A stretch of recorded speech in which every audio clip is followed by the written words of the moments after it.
आज संविधानाची चर्चा होत असताना विरोधी पक्ष नेतेपद हे संख्येनुसार द्यावं लागेल असा एक फॉल्स नेरेटिव्ह सत्ताधारी पक्षातर्फे पसरवण्यात येत आहे।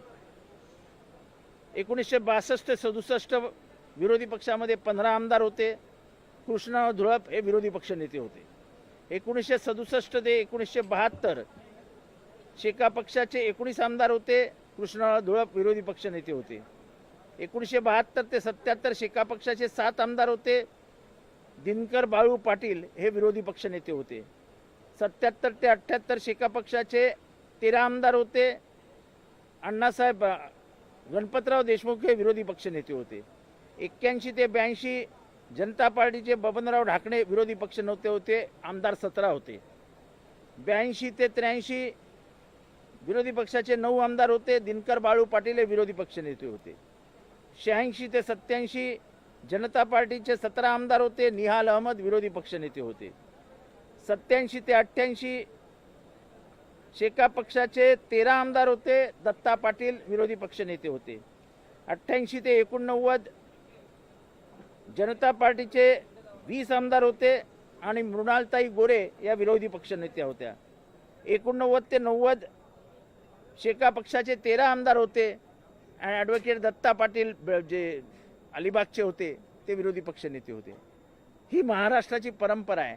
खोटं नाटं सांगून तुम्हाला संविधान पायदळीत उडवायचं आहे, तुम्हाला संविधान मानायचंच नाही, आपल्याला मनाला येईल तसं विधानसभा चालवायची आहे म्हणून खोटं नाटं सांगू नका। आम्ही पुराव्यानिशी दाखवून दिलं की जेव्हा जेव्हा काँग्रेस प्रचंड शक्तीनिशी प्रचंड बहुमतात आला, कधीही विरोधी पक्षाचा आवाज दाबण्याचं काम काँग्रेसने केलं नाही।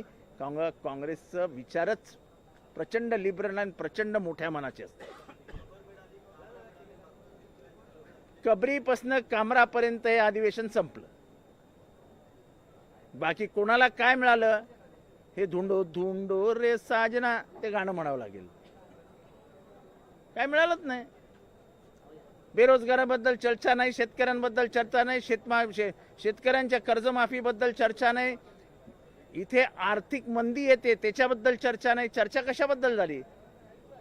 तर चर्चा औरंगजेबाबद्दल झाली, चर्चा हलाल झटका ह्याच्याबद्दल झाली, दिशा बदलली आणि नंतर कमरापर्यंत आले।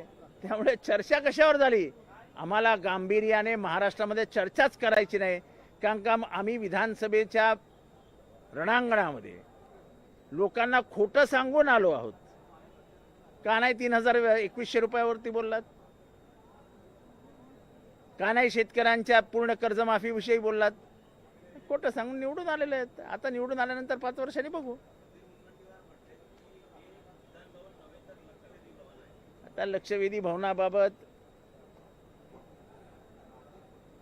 भास्कर जाधव यांनी जो विधानसभेच्या पटलावरती आरोप केला आहे की पैसे देऊन हे सगळं चालू आहे, याच्यापेक्षा गंभीर आरोप महाराष्ट्राच्या इतिहासात झालेलाच नाहीये।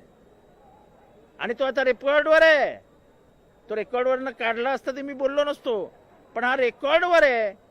आणि सत्ताधारी पक्षाचे आमदार आपापसात भांडतायत की सांगा किती पैसे द्यावे लागतील। मला वाटतं या पवित्र मंदिराचा अपमान आहे। हे मंदिर पवित्र आहे, हे लोकशाहीचं मंदिर आहे। त्या मंदिरात जर लेनदेन होऊन लक्षवेधी लागणार असतील असा आरोप जर सत्ताधाऱ्यांतर्फे करण्यात येत असेल तर न बोललेलं बरं।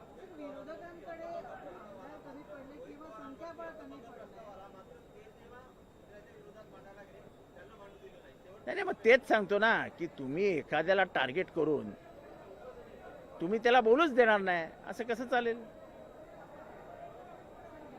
असं आहे की काल सुद्धा आम्ही बोललो नाही, पण पत्रकार चर्चा करतात, पत्रकार एकमेकांशी बोलतात, पत्रकार पुन्हा आम्हाला फोन करतात। आता आम्ही काही कॉन्ट्रोवर्सीमध्ये पत्रकारांना फोन केले तर तुम्ही ते रेकॉर्डवर घेऊन जर सांगितलं की पत्रकारांशी हे बोलले, चुकीचं आहे। आम्ही सगळ्या पत्रकारांशी बोलतो, पत्रकार आमच्याशी बोलतात। हे जे भीती दाखवण्याचं काम आहे हे लोकशाहीला मारक आहे। हे बघा, असं आहे की एक लक्षात घ्या, 1984 साली बीजेपी फक्त 2 वर होती, आज ती सत्तेत आहे। हीच या लोकशाहीची ताकद आहे.